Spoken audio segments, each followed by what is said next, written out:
Урматтуу көрүүчүлөр, дагы бир айым жакындап келип калды. Энебизге гүл кучактап. Келиnim.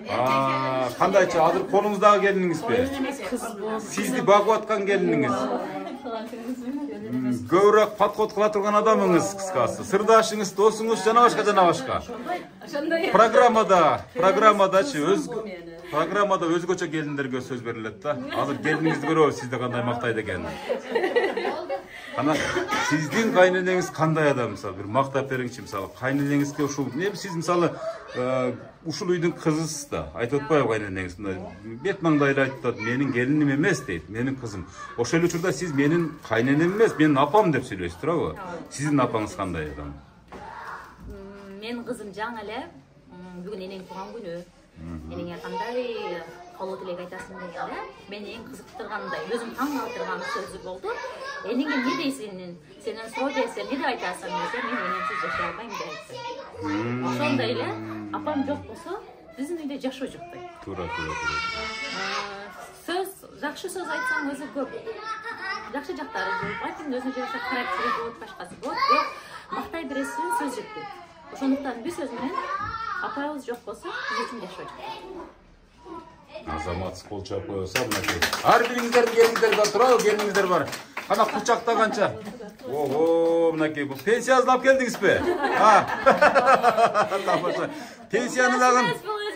Пенсияны мындай ачык айтыңчы, пенсияны аласызбы, албайсызбы? Жок, пенсиясын албайм. Албайсыз эч качан. Кайра кошумча бересиз. Пенсиясын албайбыз, бирок пенсиясы бизден ашпайт. Кол чап коесуң ушул. Көп келиндер айтат мындай жашырышат да. Туура айтасыз. Пенсиянын өзүнө эч нерсе албайт, энелерге эч кереги жок. Бизден ашпайт бирок. Памперсиңизден ашпайт, согуңуздан ашпайт, ушулдан башка. Сизге көйнөктү алып берсе керекпи? Менимче чынында туура. Кайнене алып берген көйнөк өзгөчө көйнөк, а? Сизге эмнелерди алып берди? Сиздин эсиңизде калганы? Негизи мага көп алып келет. Кийимдерди, башканы мен өзүм айтпасам деле өзү кара алып келет. Мен жаңы келин болуп түшкөндө кийим кийесиң го, жаңы кийимди кийип жүргөндө биринчи кийип чыккан кийимди апам айткан, дайым өзүң тыккан алып жүргөн, эч качан жыда көргөн деген.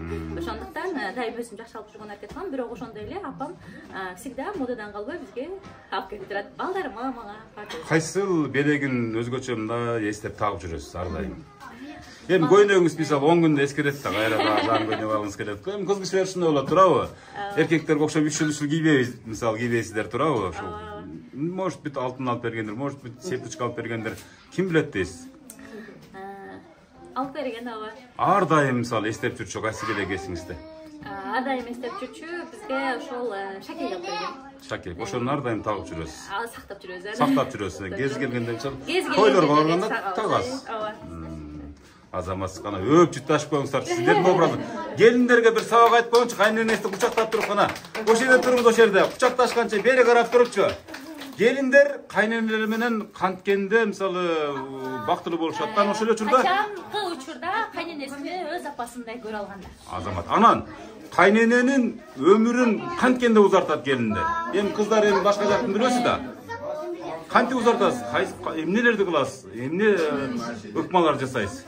Ыкма жасабайбыз, бирок жини келген балга чукпасак баары жакшы болот.